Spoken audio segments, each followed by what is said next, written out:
and welcome to F1 Into the Barrier with me, George Close, reviewing the Las Vegas Grand Prix. And we had a return to the extreme wet this weekend for qualifying. It was a great qualifying session, quite a lot of drama. We had Lewis Hamilton qualify on pace last. Now, yes, there was some kerfuffle around him crossing the start line, and there's been some very good analysis about maybe he was confused where that is. The takeaway, he doesn't trust his engineer. These ground effect cars have not been Lewis Hamilton's friend. He has managed to get a race victory under these regulations, but overall they don't suit him.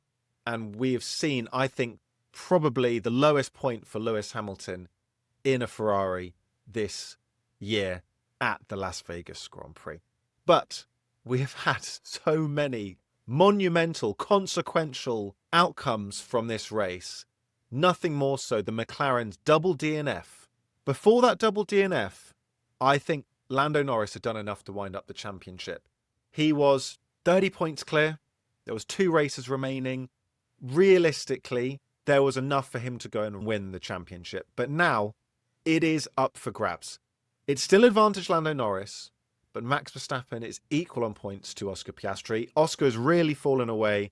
They did some more discussion about his driving style actually this weekend.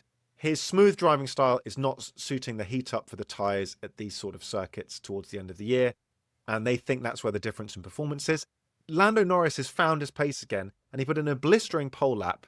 He was over-optimistic at the first corner. He was very aggressive, and I think that's the way you have to race Max. I liked that he cut Max across. That is what Max does to other drivers. He just outbraked himself, and then as soon as Max got ahead, Super Max, it was fun, really. That was a really fast Red Bull, and in clean air, at a race circuit that doesn't give much, and the asphalt really isn't up to, I think, the standards of Formula 1, and that's what Fernando Alonso thinks as well.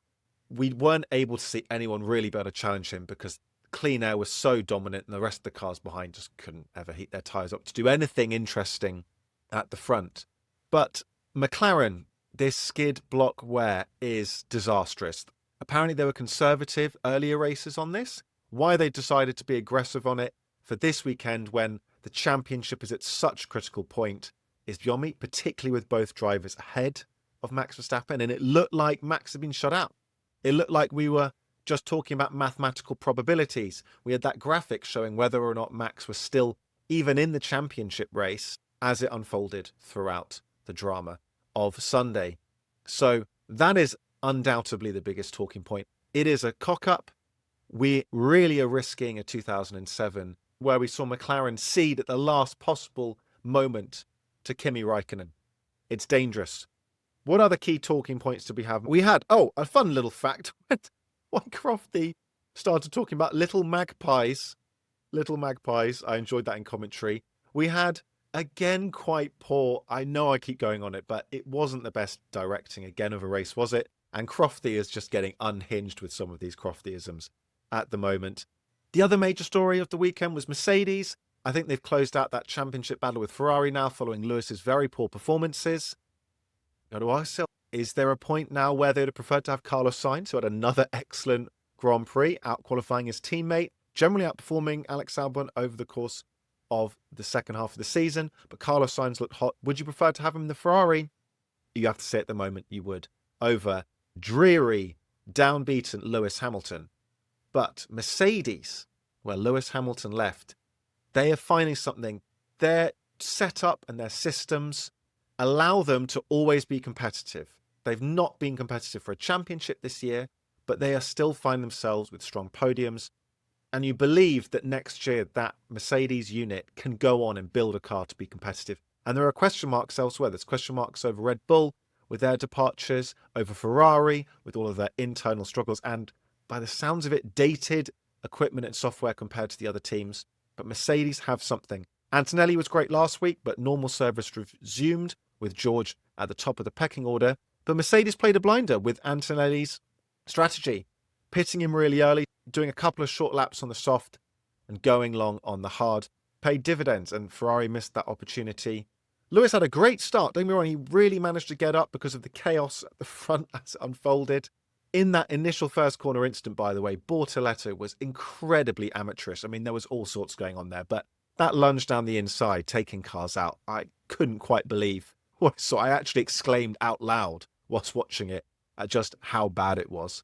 But I'm excited for Mercedes. Toto Wolff is now exceptionally rich after selling part of his share for $4.5 billion.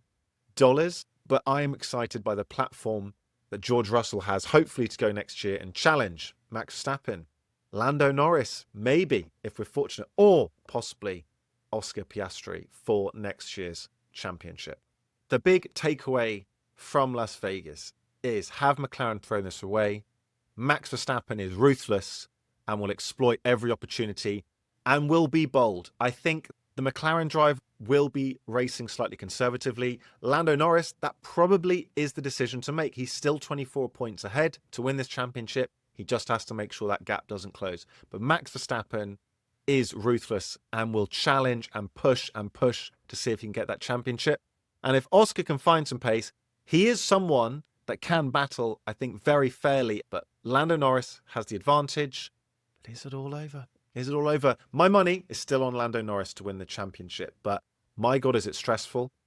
In other racing news, Christian Horner may be returning to Formula One with an open vacancy at Cadillac on the cards. He'd be reunited with Adrian Newey. But would that relationship work? We will see. We will see. Marshals, a quick episode, a quick update for you. You'll also be pleased to hear that I managed to win my intro rights battle. So hopefully the intro and the outro you are hearing is the music that I certainly love and I hope you enjoy as well. Marshals, I'll catch you next time. 2 races left. It's very exciting. Goodbye.